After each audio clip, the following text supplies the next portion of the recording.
I'm Patty Hannon-Liberator, the director of the Performing Arts Series, and I'm so pleased that we get to be a part of this wonderful event. And my role in this is very simple. I just wanted to alert you that we are also sharing this across the entire Miami universe via the Alumni Association. And so therefore, I'm asking if you could all just take a moment and silence your cell phones. And with that, I will turn this over to Dr. Liz Mullenix. Thank you.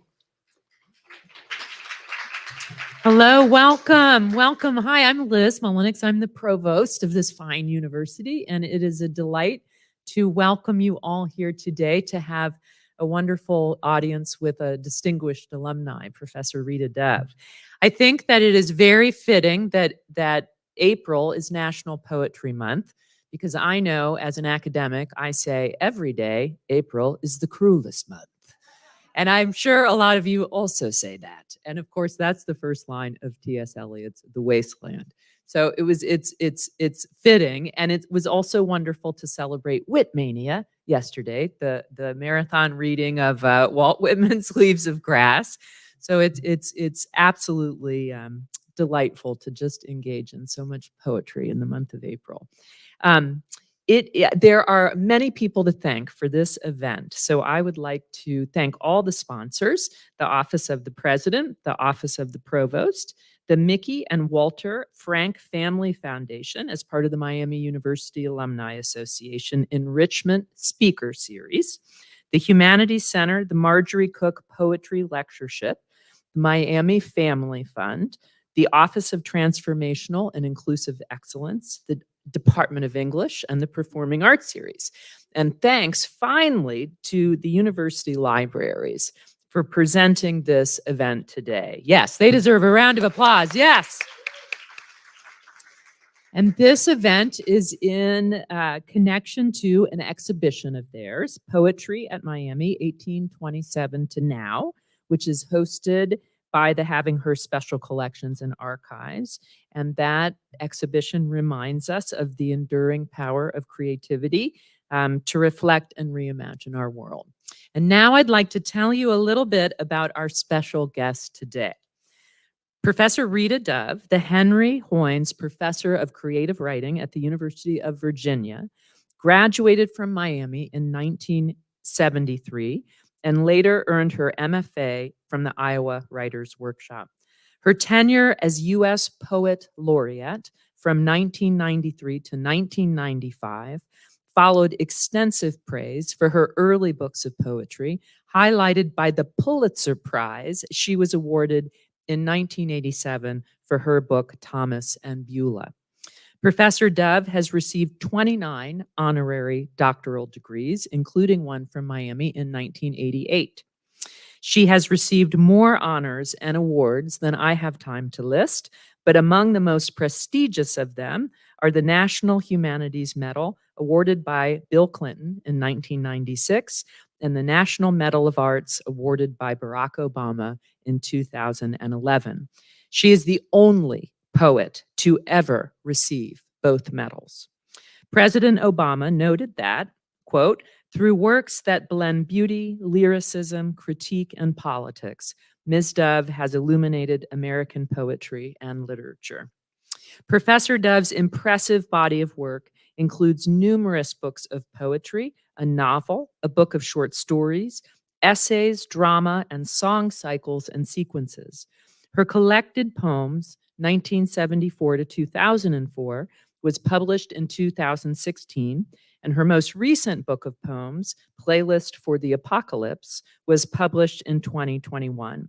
In the words of one New York Times reviewer, quote, to read the poems of Rita Dove is to follow her deeply into a series of themes and their subsets, African Americans in history and right now, ideas of indenture and independence, sex, travel, language, family, motherhood, roomy adult love. I love that. I want to know what it is. Roomy adult love, and whatever is coming out on the radio. Dove's poems have earthiness, originality, power, and range. Readers of her work know that sorry, I lost my place. Readers of her work know that the range mentioned by this reviewer includes engagement with poetry in other languages, especially German, and her interdisciplinary projects often blend music and theatrical performance. Her diverse contributions contribute to influence audiences and artists around the world.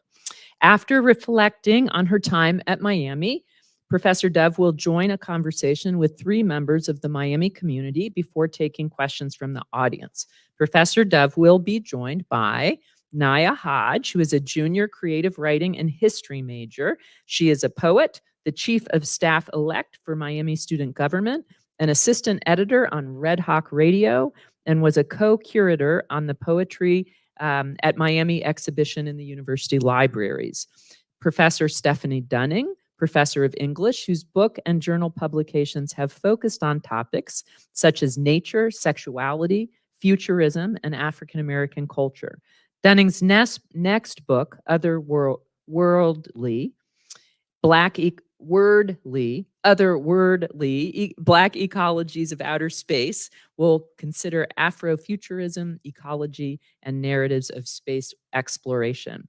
And finally, Professor Keith Tuma of English and the author of books of poetry, creative nonfiction, and literary criticism, and editor of anthologies of modern British and Irish poetry and recent African American poetry. With Jody Bates and Amy Toland, he edits Miami University Press, and he has taught at Miami since 1988. And it is now my great honor to introduce our distinguished guest, Rita Dove.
Still the rubber capital of the world. It was, right on the road to Detroit, and all the cars in the world, it seemed, rolled out of on tires that came from Akron, Ohio.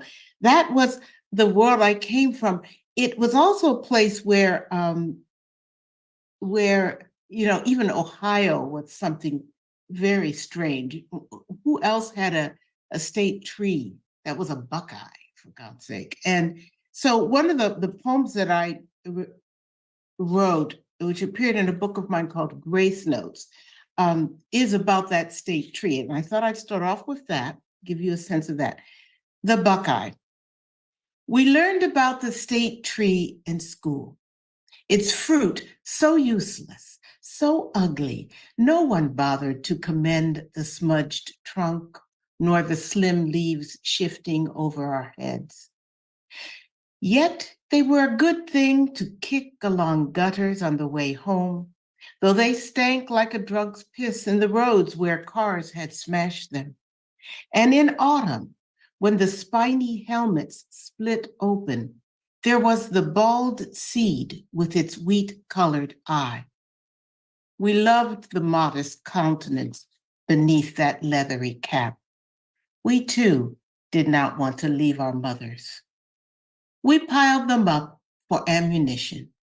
We lay down with them among the bruised leaves so that we could rise shining. That sense of finding beauty in something that is insignificant was one of the things that that buckeye always reminded me of. And in fact, when I met Toni Morrison many, many, many years later, one of the gifts I brought for her were 3 Buckeyes. And she just laughed out loud. She said, I haven't seen one of these in years. And I said, well, here they are. My father was a chemist. My mother loved literature. My father read biographies, but the house was full of that mix of science and literature. And so I grew up not ever thinking that the two of them had to be necessarily separate or distinct from one another. One of the things that I dreaded in life, however, and I think it, in a certain way, it's kind of par for the course for everything we dread in life, were flashcards. I don't know if they ever do them now anymore, but to me, flashcards were the epitome of stress. Flashcards. In math, I was the whiz kid, keeper of oranges and apples. What you don't understand, master, my father said. The faster I answered, the faster they came. I could see one bud on the teacher's geranium, one clear bee sputtering at the wet pane. The tulip trees always dragged after heavy rain, so I tucked my head as my boots slapped home. My father put up his feet after work and relaxed with a highball and the life of Lincoln. After supper, we drilled, and I climbed the dark before sleep, before a thin voice hissed numbers as I spun on a wheel. I had to guess. 10, I kept saying. I'm only 10. I did have nightmares about flashcards, but one thing I always love to do and hope that you love to do is to read. I read everything I could get my hands on, cereal boxes, Salada tea bag, little sayings. I read Shakespeare because it was a huge book in the house. And I thought, oh, that's something I need to do. And the one place that I could go without much persuasion needed on my part was to the local library. The only rule was that I had to finish the books that I had before. So it became my place of refuge. And when I did wander over into the adult section and was told that I could not be there, I went home and told my parents. I must have been around 15 or 16, and they wrote a letter to the librarian saying, let her take out anything she wants. I think their idea was that if I didn't understand it, if it was too much, if it was too old for me, then I would get bored. And if I did understand it, then I needed to know. So I'm always grateful for that. So here is my love letter to all librarians. And I thank the Miami University's library for also pouring into this event. Maple Valley Branch Library, 1967. For a 15-year-old, there was plenty to do. Browse the magazines, slip into the adult section to see what vast tristesse was born of rush hour traffic, décolletés, and the plague of too much money. There was so much to discover: how to lay out a road, the language of flowers, and the place of women in the tribe of Moche. There were equations elegant as a French twist, fractal geometry's unwinding maple leaf. I could follow step by step the slow disclosure of a pineapple jello mold, or take the path of Harold's purple crayon through the bedroom window onto a lavender spill of stars. Oh, I could walk any aisle and smell wisdom, put a hand out to touch the rough curve of bound leather, the harsh parchment of dreams. As for the improbable librarian, with her salt and paprika upsweep, her British accent and sweater clip, mom of a kid I knew from school, I'd go up to her desk and ask for help on bareback rodeo or binary codes, phonics, Gestalt theory, lead poisoning in the late Roman Empire, the play of light in Dutch Renaissance painting. I would claim to be researching pre-Columbian pottery or Chinese foot binding, but all I wanted to know was, tell me what you've read that keeps that half smile afloat above the collar of your impeccable blouse. So I read Gone with the Wind because it was big, and haiku because they were small. I studied history for its rhapsody of dates, lingered over Cubist art for the way it showed all sides of a guitar at once. All the time in the world was there, and sometimes all the world on a single page. As much as I could hold on my plastic card's imprint, I took greedily 6 books, 6 volumes of bliss, the stuff we humans are made of, words and sighs and silence, ink and whips, Brahma and cosine, corsets and poetry and blood sugar levels. I carried it home, past 5 blocks of aluminum siding in the old garage where, on its boarded up doors, someone had scrawled, "I can eat an elephant if I take small bites." Yes, I said, to no one in particular. That's what I'm going to do. That was the world I came from when I came to Miami.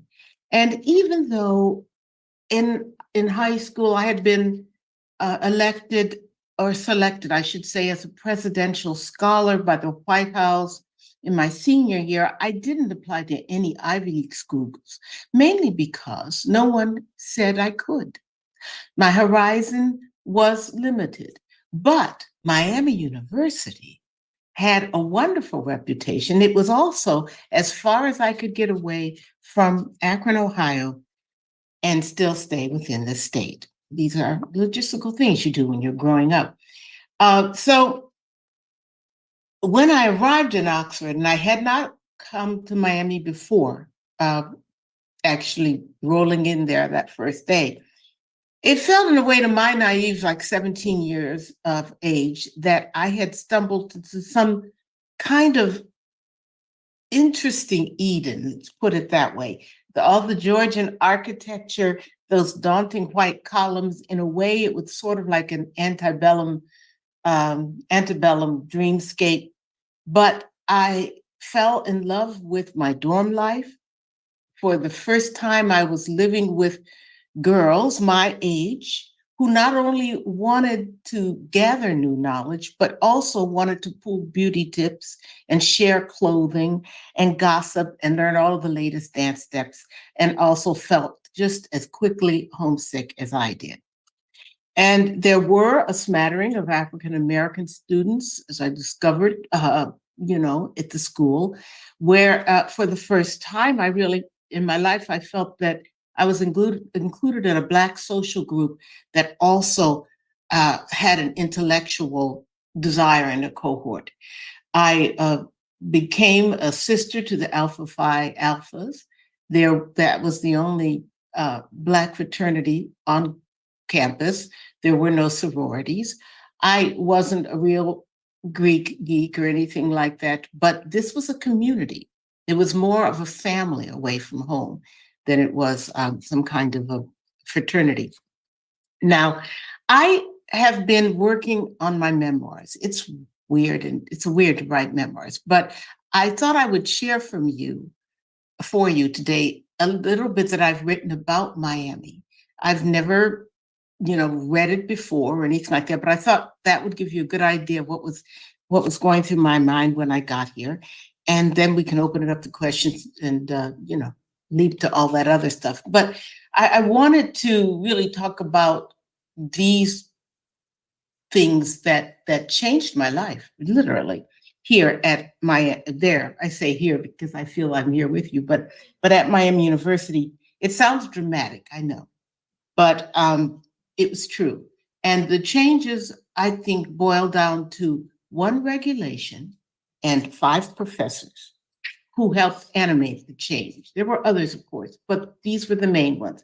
Now, Of the professors, they were Milton White and Jim Reese in the English department, Dan Flory in the German department, Elizabeth Potiker in music, and Barry Witham in theater. So many different disciplines. And I'll tell you more about these extraordinary educators later. But as for that all-important regulation, I say all-important because it facilitated my contact with these different disciplines. And that regulation was the core curriculum. Now, when I joined the freshman class in 1970, I had no clear idea what I wanted to do, what I wanted to study, what my path was going to be. In order to be a credit to my race, I knew I was expected to become a doctor or a lawyer or a teacher. But I did not fancy dealing with body fluids, and that eliminated the medical profession. I was terrifically shy, which took out teaching. And however, I had heard that some lawyers studied literature as a preparation for writing and interpreting their briefs. So whenever anyone asked, I told them that I was pre-law. I would have been a terrible lawyer.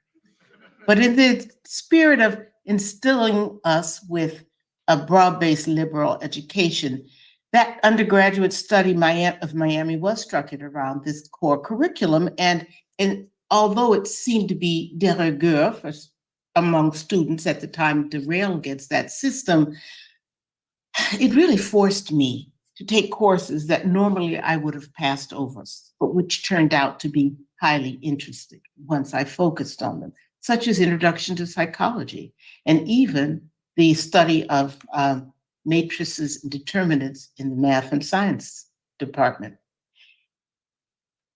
Because my high school advanced placement grades were good enough to place me out of freshman English, I didn't have to take that, but I still had to take 6 to 9 credit hours to fulfill the humanities and literature requirement.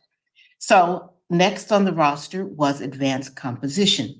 And it sounded rather dreary to my mind, but I knew I had to take it if I wanted to get to the juicier electives.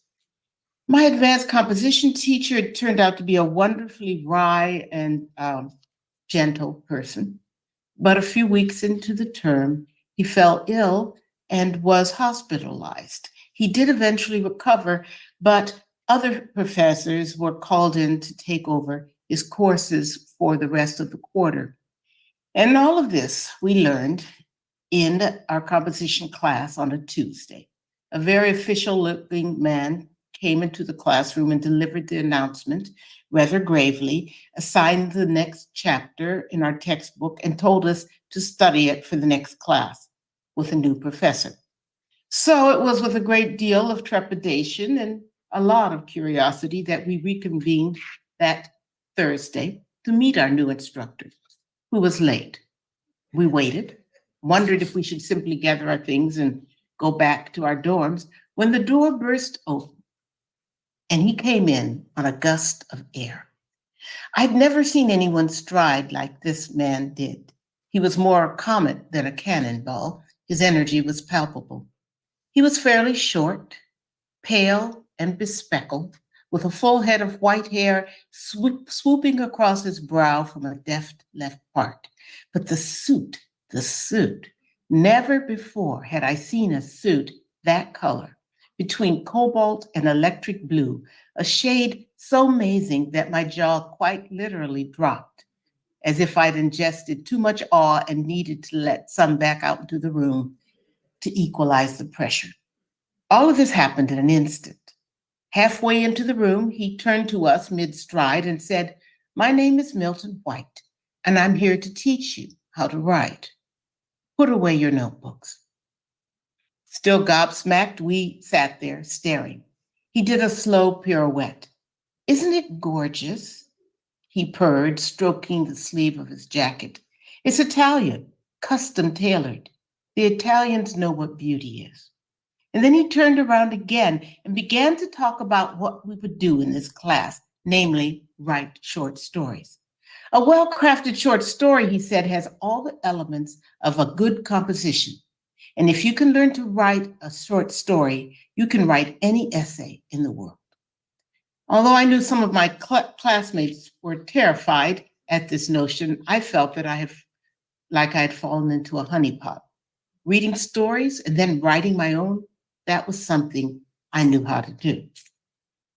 Milton White never stopped moving back and forth in front of us, though one could not call it pacing exactly. He cut from one corner to the next, circumnavigating the space as we twisted in our seats, craning our necks to keep him in view. He prowled, but not maliciously so. He was curious, energetic, a large cat reveling in a satisfied sensation of just being in his body, with the supple grace of each limb in perfect coordination, as each movement teased, contracted, stretched, and propelled. Someone sniggered, thinking he was showing off, but there was no ego on parade. No, I gradually realized he was modeling the suit, asking us to look at it and marvel with him the creation story it had to tell of men and women who had cut and sewn the fabric, turned the collar with infinitesimal stitching invisible to the crude eye, and deeper to the fabric itself, the ones who dyed it, the carders who carded it, and the silkworm and the lamb's wool. He talked enthusiastically about the lines of chance encounters that join to form a plot, about the history each of us carry that continues to shape us and permeates our every interaction, but which we would rarely show to another, sometimes not even to ourselves. He gave us an expanded reading list and promised creative writing assignments to those who desired them. So, he said, how would you start a story? He stopped and pointed at me. Okay, no autobiographical stuff. Come on, just make it up. Well, or let's see, or once upon a time, he said, jump right in. You're sitting around the fire. Your audience is waiting. How do you begin the story they've been waiting to hear? I don't remember exactly what I said.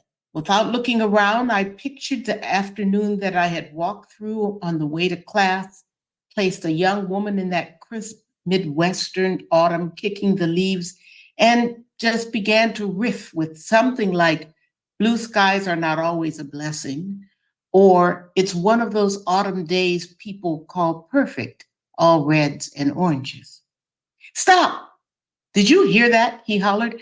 She used present tense. It's one of those days, not it was one of those days. Present tense, it creates immediacy and intimacy. He stared at me. Do you realize what you've done? I shook my head. It doesn't matter. You've got it. Marvelous. All right, who's next? And so Milton White entered my life.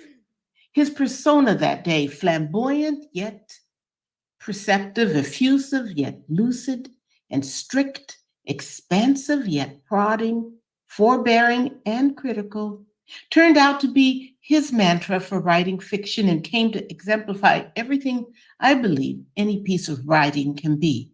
He favored a crisp prose stripped to its essentials, yet under that reserve, throbbing with heartbreak, obligation, and longing. But most importantly, Milton White introduced the notion of writing as an exuberant discipline, an ecstasy as well as a profession. Now, meanwhile, in my German literature course, we were studying the novella, which is neither a long short story or a short novel, but some mysterious mutable in between. And I would come across German words that were untranslatable, yet so beautiful and so right that I wondered how anyone could live without them. And then I reasoned that there must be English words like that that were equally unique in their sound and taste and texture, as to be untranslatable because they were so perfect in their own music. Now, over in the music buildings, in my private cello lessons with Elizabeth Pottinger, I had begun to tackle Bach's unaccompanied suites, learning how to carry the melodic line across measures and plucking the sympathetic strings, how to apply this, I wondered, to my short fiction, how to hone those short stories as close to the bone as I could while still making them breathe and sing. All of this was amazing training, though I didn't know it, for my next creative writing class, which turned out to be beginning poetry writing with James Reese. I had been warned not to take 2 creative writing courses in one term, so I would alternate during my time at Miami between Milton White's and Jim Reese's classes, careful not to insult the sensibility of one or the other. I had sensed a rivalry between them, a struggle for students, so I was careful to give each of them the attention I thought they craved, but also fully deserved. I rarely felt myself pulled between the two, but some of my peers might have said otherwise, or were hoping to declare their allegiance to one or another to get special privileges. I actually wanted less privilege. I wanted rigor. I wanted the most serious critique I could get, because I wanted to be sure that others would feel the same things that I felt and what I wanted them to feel. I wanted others to be as deeply moved as when I would sit back home in Akron, Ohio, reading James Baldwin's Giovanni's Room or the poetry of Sylvia Plath. Now, while Milton White championed clear lines and crispness, a kind of a crisp button-down despair, you could say, Jim Reese in the poetry was all for grit and grief poured into a cauldron with a tight lid on the verge of bubbling over. He introduced us to heart and bone-breaking survival tales embodied in the poems of James Wright, who wrote of Ohio's blighted backwaters, where football and glorious colors of Midwestern autumns offered brief illumination into the bleak lives of factory workers and high school athletes. There was Sylvia Plath's scathing poem, Daddy. Who knew poetry could be so impolite, yet shockingly delicious at the same time?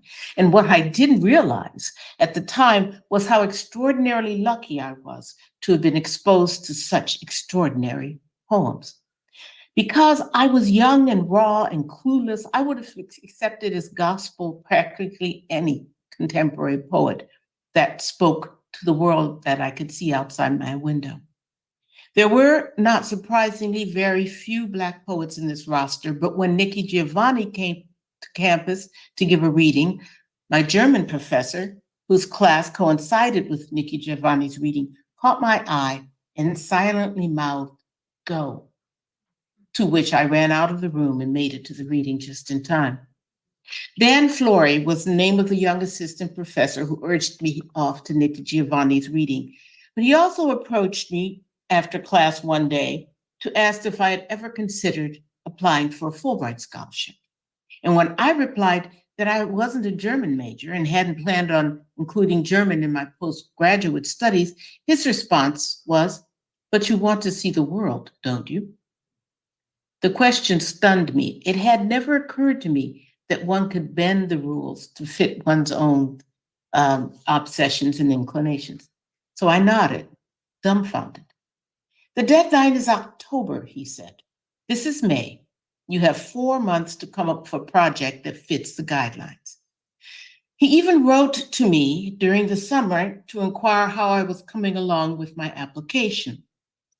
Loath to disappoint this enthusiastic professor whose teaching had given me such joy, I went to the local library, the Maple Valley Library, and researched contemporary German poets and concocted a project that involved translating German poetry into English. And then later, when I was actually awarded a coveted Fulbright fellowship, Elizabeth Pottinger in music contacted one of her former cello students who was studying in Germany to help ease me into life abroad. The Miami graduate Ronald Crutcher, who went on to serve as president of Wheaton College and most recently as president of the University of Richmond, and he and his wife remain dear friends to this day. Now, you see how all these threads are coming together, and I will end with this brief encounter that happened that really helped to push me over the edge. In the spring of 1973, a star came to campus. The poet Maxine Kumin had just received the Pulitzer Prize for her 5th book of poems, Up Country, and she had gotten the Pulitzer just a few weeks before that. So it was a mob scene. Her reading was a mob scene. I hung back, far too shy to brave the crush of fawning students, but my friend Gwen had promised to introduce me. Gwen was a graduate student in fiction. We had met during one of Milton White's advanced short story workshops. And as the editor of a campus literary magazine, she had won the privilege of escorting Maxine Kumin from lunch to dinner to reading. What I didn't know was that she had given Maxine some of my work. After the reading, Maxine pushed her way through the crowd, bearing one of the warmest smiles I had ever seen on an adult, and said that she had read my poems and was impressed. Bewildered, I kept stammering something like, thank you, and wonderful reading, and how did you, and until she interrupted me, all my blithering, by taking my hand, leaning in, and whispering, you have a very good friend. Over her shoulder, I saw Gwen standing by the auditorium door grinning. Let's stay in touch, Maxine said. Here's my address. And she gave me a slip of paper, adding, if there's anything I can do for you, don't hesitate to ask. I mean it. Well, I never imposed on her by sending more poems or by asking for letters of recommendation. But that summer, when I went to the Breadloaf's Writers Conference on a waiter scholarship in Vermont, Maxine was on the faculty and discovered that I was there. So she invited me to the pre-reading cocktail party for Anne Sexton, the poet Anne Sexton, who I had studied in Jim Reese's class. She was passing through that one night. And it was a very strange and confused cocktail party because all the other poets there didn't know why this young'un was sitting there at the cocktail party. But Sexton, Anne Sexton, who really overwhelmed everyone with her. She was glamorous yet drunk, unfortunately, intense, and yet at the same time, kind of ruined by that alcohol. But she came over, she looked down at me kindly, she was quite tall, and growled, stay the distance. I was too paralyzed to do anything. It was like staring, being frozen by the eye of a cobra. But I thought, okay, I will stay the distance. And so I continued to write poems, and encouraged by the daring of those Sylvia Plath poems and the musical outrage of Nikki Giovanni's work and matter-of-fact narration of Mark Strand, I began to write more and more poems. And one of those poems was the one I think that really helped launch me onto a larger stage, so I didn't realize it at the time. It was a poem that I had written in Jim Reese's class. It was called Adolescence 2. There was a 1, 2, and as well, and there'd be a 3, but Adolescence 2 was the one that I showed to Daniel Halpern, who was an editor at Antaeus, and I didn't know what Antaeus was, but he was an editor at Antaeus, and he had come for a writers' conference in the spring, right before I went on my Fulbright. And so this was one of the poems that I showed him. And I'm going to read it to you so you can see. I wrote this poem at Miami. Here it is. And it's in my first book, actually, The Yellow House on the Corner, which is yellow, predictably. Adolescence 2. Although it is night, I sit in the bathroom waiting. Sweat prickles behind my knees. The baby breasts are alert. Venetian blinds slice up the moon. The tiles quiver in pale strips. Then they come, the three seal men with eyes as round as dinner plates and eyelashes like sharpened tines. They bring the scent of licorice. One sits in the wash bowl, one on the bathtub edge, one leans against the door. Can you feel it yet? They whisper. I don't know what to say. Again. They chuckle, patting their sleek bodies with their hands. Well, maybe next time. And they rise, glittering like pools of ink under moonlight, and vanish. I clutch at the ragged holes they leave behind, here at the edge of darkness. Night rests like a ball of fur on my tongue. Now, that poem has generated more reader queries than any other piece I think I've ever written. I've been asked about those seal men countless times, and each time I'm kind of surprised by the question, because anyone who remembers how confusing and frightening and exciting the first sexual stirrings are, and the many ways that the subconscious tries to create a rubric with which to both contain and decipher those feelings, then the idea of seal men appearing in a moonlit bathroom would feel oddly inevitable and completely normal. So I showed this poem to Daniel Halpin during this writing conference, which was organized at Miami University.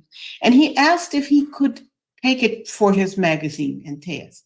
I had no idea what Antaeus was, and I said I'd get back to him. So I went over to Jim Reese, my professor, and asked him if it was a good place to put this poem in. And he practically shrieked his answer. He said, oh my God, give it to him now. So that's how I got my first kind of national publication. And in fact, a couple of years after that, I think maybe it was the next year, Daniel Halpin published an anthology called the American Poetry Anthology and included me as the youngest person. So this is, in a way, all of this was because of Miami. And because of that core curriculum, has pushed me in many, many different directions. The last thing I'll say as a footnote was that I also began to take, I took a few classes in the drama department, the theater department. History of theater during the 30s with Professor Barry Witham. And then after that, I took a playwriting course because I was so excited about those plays. And all of this was to fill my electives. But in a sense, those electives filled me. Because of that, years later, I also was really excited to write a play and to get it produced at the Oregon Shakespeare Festival, and then later on at the Royal National Theatre in London and the Kennedy Center. And if anyone would have asked me, had you ever dreamed of all this? Of course, I would have said no. But I do believe that these professors also helped set that horizon ever higher for me. So that is what happened to me at Miami. There's lots of other things, of course. I'm not going to go into all the parties that I went to and, the walks. And I'm not going to go into the party I was carried out of because I mixed coughs. Had a cold and took cough syrup and had some beer, some 3.2 beer that doesn't mix. But I made friends for life there. My first roommate was still my friend. I learned beauty tips and dances in the halls in Dodd Hall and in Mitcham that still stick with me. And so it was a strange but wonderful experience. I think I'll stop there. The rest of all this is just icing on the cake, but that's where it all began, and that's what I think of when I sit and write. That's it. So what I'll do is I'll stop there, and I know that the professors have, the panel and students have questions.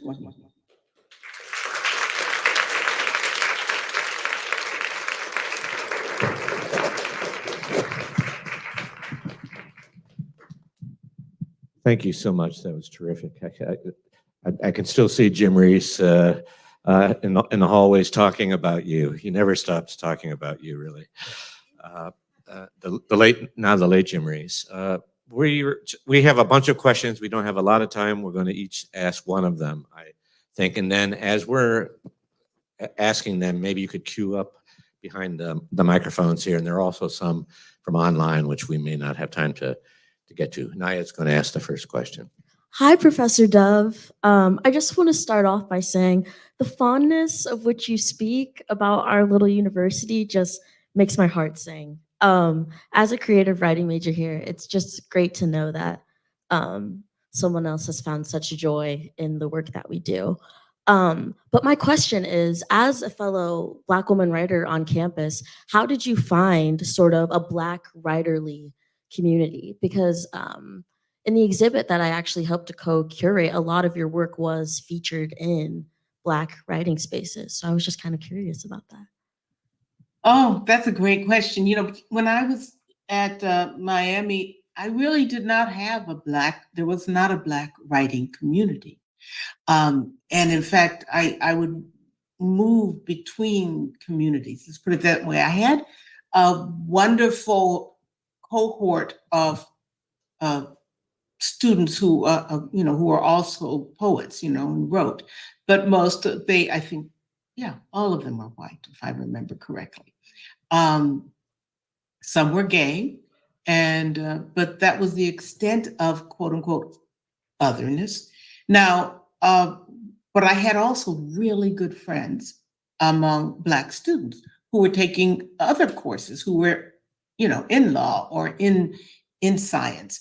And we all met pretty much in the parties that the alphas would give. And but that was it was so interesting. Then I would just move over and join my Black friends, and then I would go over and join my writing friends.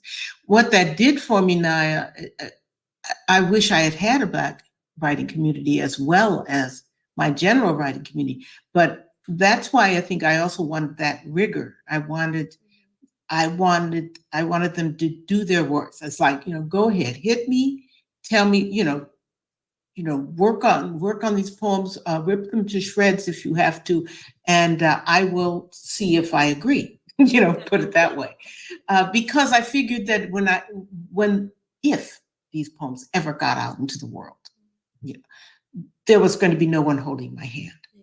There was going to be an audience I could not anticipate. I couldn't say, "Oh, I meant this," leaning their ear. They had to stand on their own.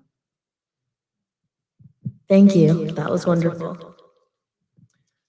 Thank you so much for that amazing talk and for reading some of your poems for us. This has just been such a generative hour. So as we all know in this room, humanities in this country are really under attack. And when we met and we were sort of talking about questions for this, my first thought was, what would you say to the secret poets and the not so secret poets in the audience who are coming of age at a moment when the humanities are constantly being devalued? And, what sorts of encouraging kind of things can we say to the young poets and writers and, dare I say, English professors in the audience to help them sort of, shore up their commitment at this time?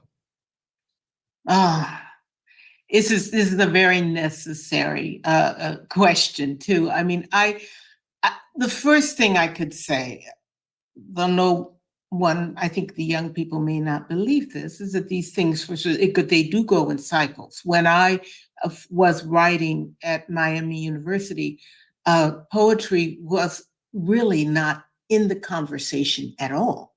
The writers were not, fiction writers perhaps, but the idea of a liberal education was also something that you didn't do if you wanted to quote unquote get ahead, which was why I was, trying to say I was pre-law, even though I had no idea of the law and certainly no inclination for it. That's the first thing I'd say, just to remember go and look historically what's happened. But we are under a severe attack right now. And I think one of the reasons why is because the humanities have become very prominent and important in life. The first thing any dictator does, or any kind of dictator regime, is to stop the presses. They silence the word. They ban the books. And we are finding ourselves in that situation now. I don't want to take pride and say, oh, yeah, we're important, therefore that's why we ban book. That's why we are banned. But I do say that we are important, and that's why we should write. Because this is the heartbeat and the blood of a community. And that is the reason why one of the reasons why I continue to write and to continue to fight. So I would say to remember that the stories that we don't tell will be lost. No one, and I'm talking about not only the broader stories, but all those stories we carry inside of us, all of those longings, all of those contradictions, all of that will be lost unless you tell it. And so please continue to do so. Thank you so much. So before the event started, I read through the questions from the alumni who are listening in around the country, and you answered a lot of them in your talk. A lot of them were about favorite professors. There's one professor who I never met, but who is mentioned in a number of these questions, and that's Marion Musgrave. And I wonder if you have stories about her, or if she had much influence on you in your undergraduate days. I was terrified of Marion Musgrave. I had heard through the Black grapevine mostly that she was, quite rigorous in class, and it could really. And so I never took a course with her. I regret that to this day. We did meet. We met while I was at Miami and afterwards. And she was a wonderful person, and she was rigorous. And I don't know why I was afraid of her.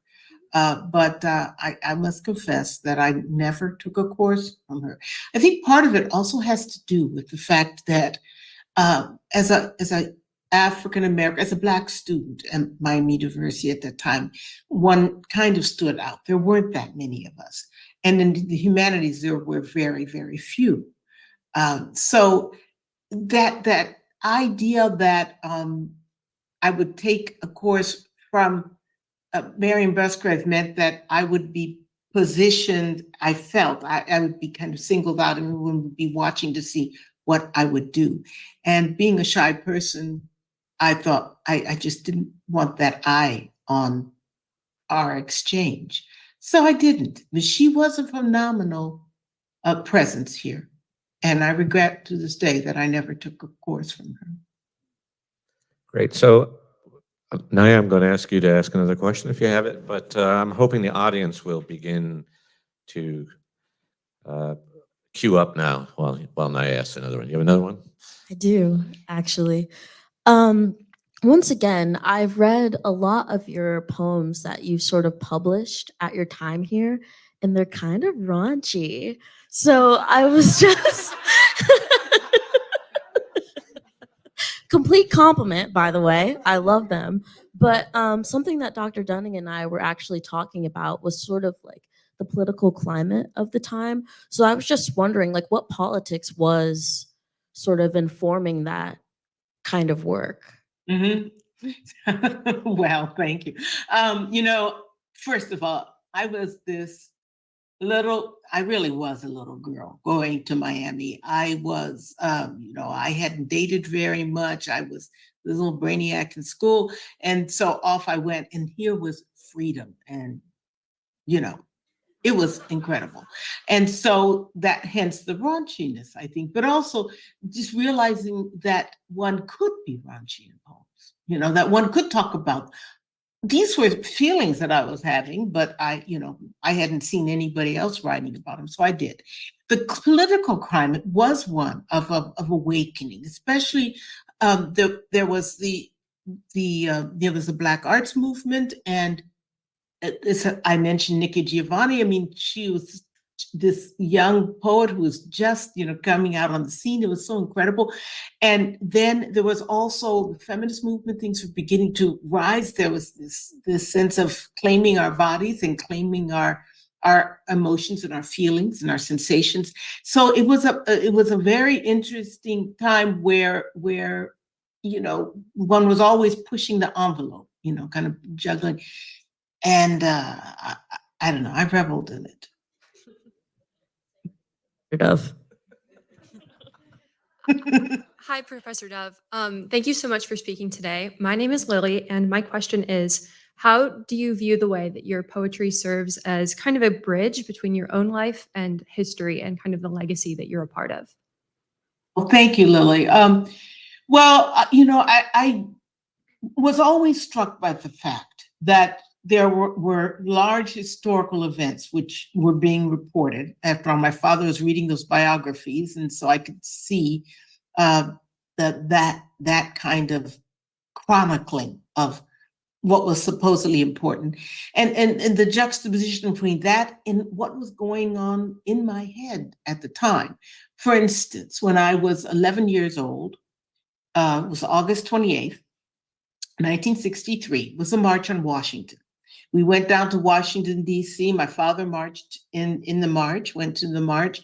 I was staying with my mother and some cousins I had never met in Washington, D.C., waiting for him to come back so that we could have my birthday. So there we were sitting, I was sitting thinking, it's my birthday, there's this march, is my dad safe?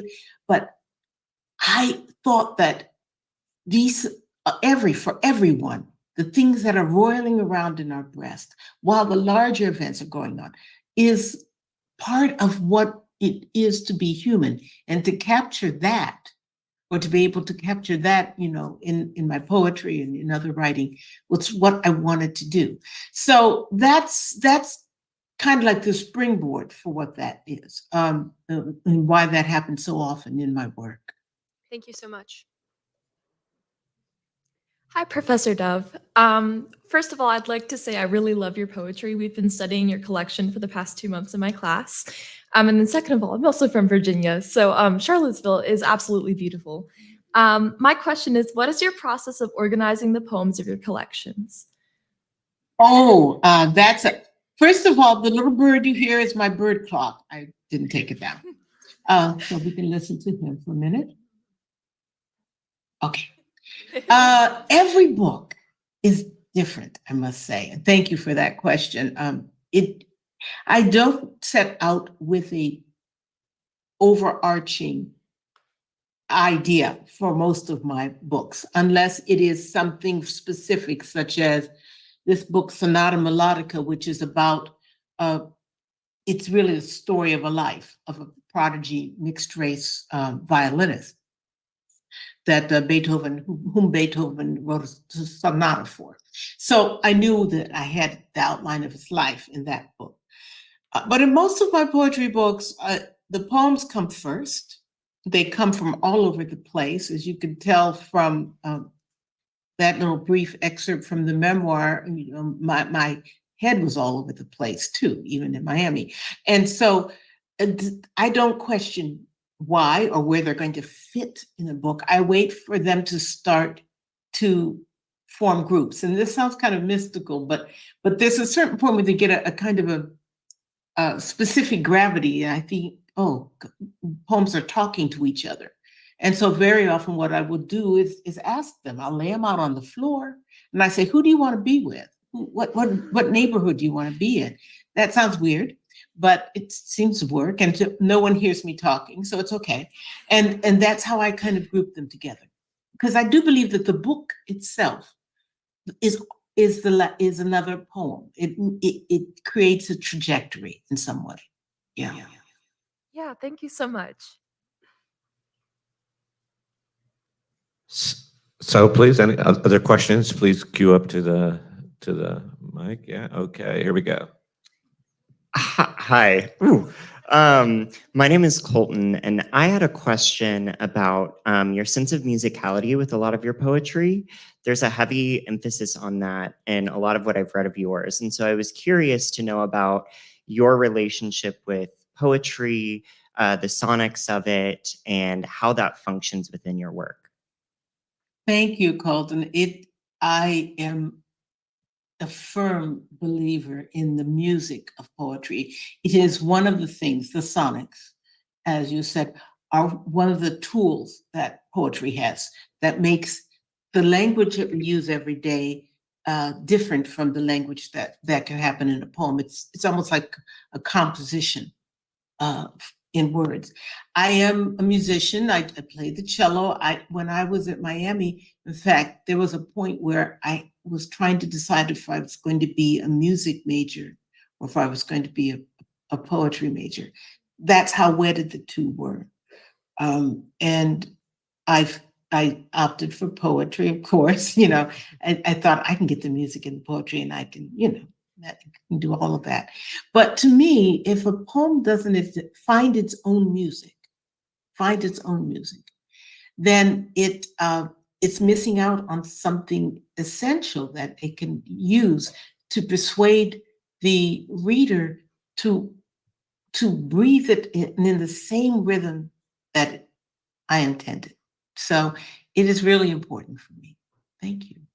Thank you. Hello, Rita. My name is Louie. I'm actually from Canton, Ohio, so more familiar with Akron.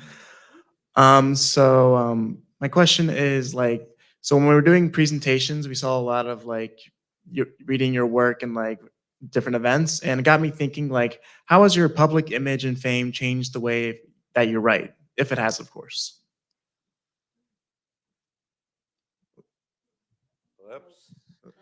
I've mentioned several times that I was shy, and of course, one never gets over shyness, but I also know that you just have to do it. Sometimes you just have to get out there and do things.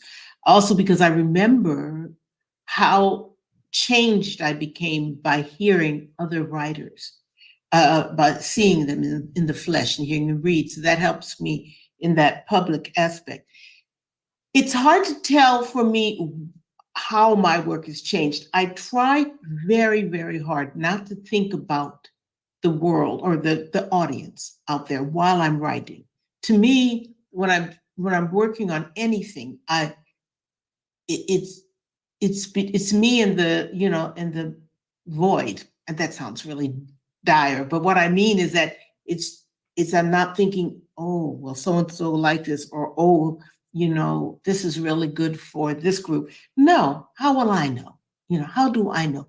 It's got to come out as if I'm just saying it, and someone, 20 years from now will pick it up out of a bottle and wonder, and read it. So that's how I try to do it. Now, what happens, of course, is yes, I have there's a big public eye on me and lots of appearances and things like that, and that becomes much more a matter of just practicality, trying to schedule things, trying to make sure that I have time to write, and be that private person. And I'm still learning how to juggle the private and the public. It never ends. When I meet other friends who are poets, and have a very good, have a really public appearance, one of the things we always talk about is how do you do this, and how do you do this, and how do you keep, everything in line so that you can work, because it takes time, and I need 5 hours would be great to be able to write, and without being disturbed.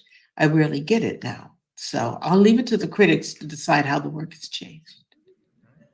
Thank you so much. We're running right at the end of our time. Are there any additional questions?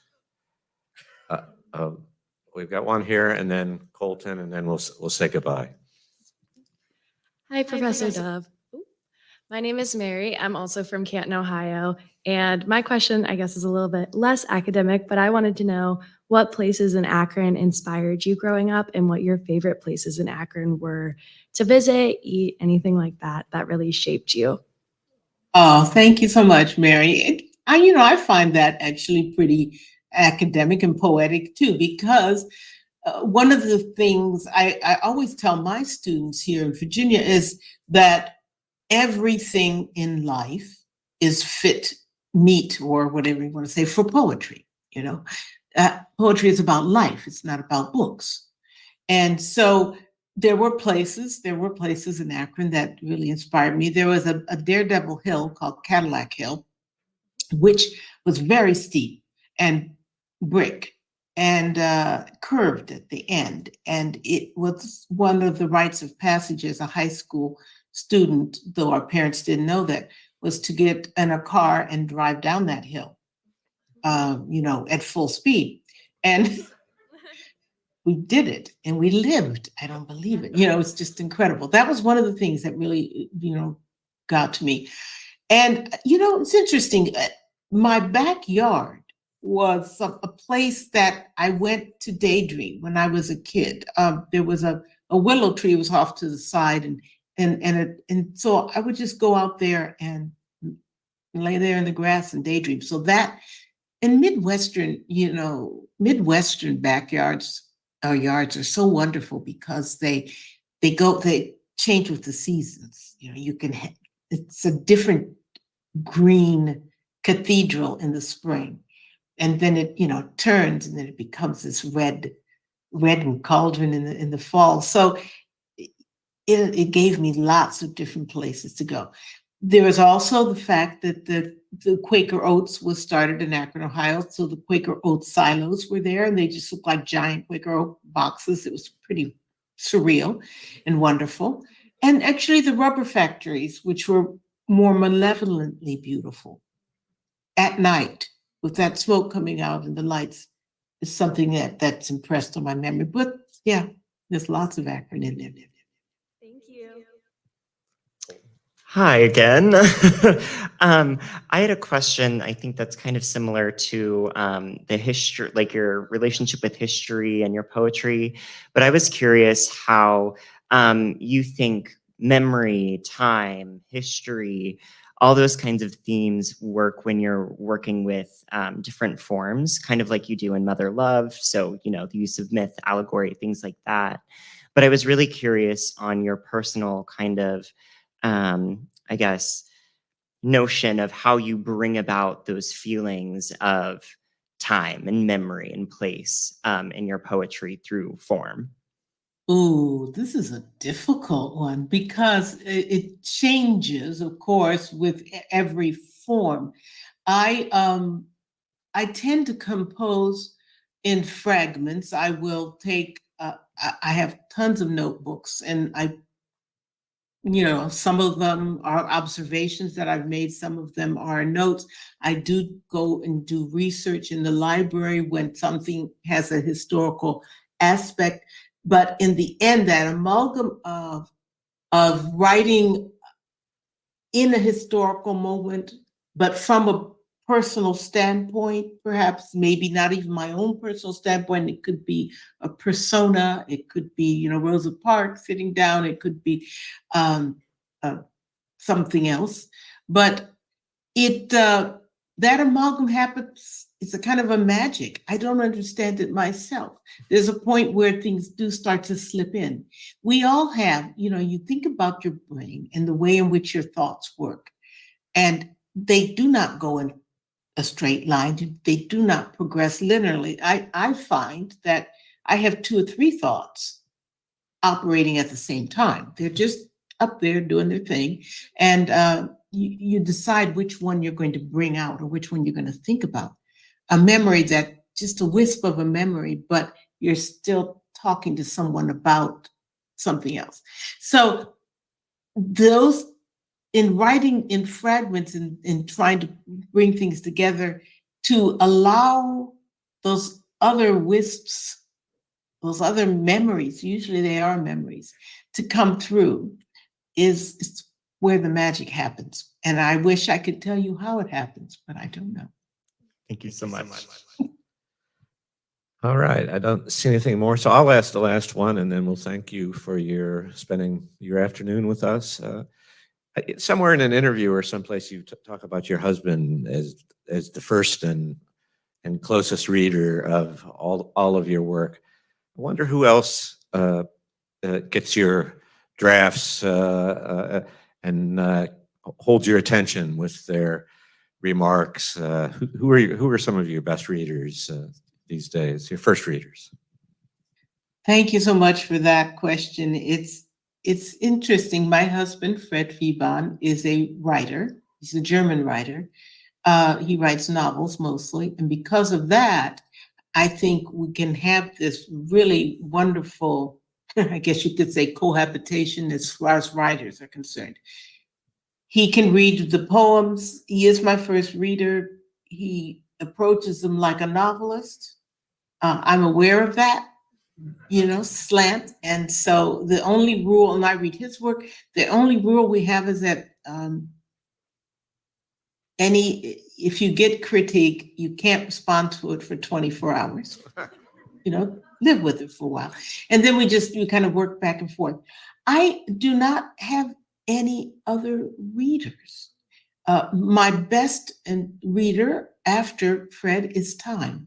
What I usually try to do is after I've written something and worked on it and have, 40, 50 drafts or whatever it takes, and I think it's almost done, is to take it and place it aside and come and look at it occasionally over about 2 or 3 months. Look at it at the times of day when I am least receptive, which is usually morning because I'm a night person, and see if it still works. The reason why I don't have anyone else, and I regret that, I used to have people. I had, when I went to graduate school, afterwards there were several of us who would exchange poems, and then, life got in the way. When I was teaching at Arizona, I used to trade poems with the other poets there, particularly with Norman Doobie, who was working there. But then what happened was that when I got the Pulitzer,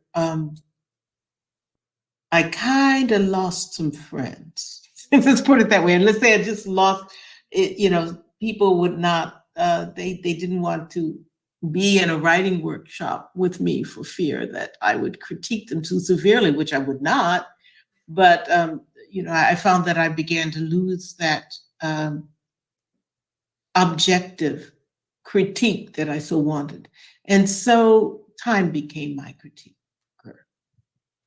That's you and Horace, I guess. 7 years in the drawer. Thank you so much for spending your afternoon with us, for your remarks. The late Jim Reese is smiling somewhere here, Milton White too, and the other professors as well. Can we thank Professor Dove?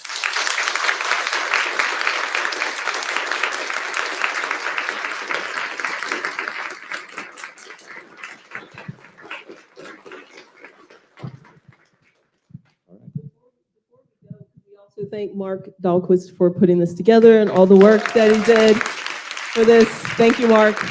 Thank you so much.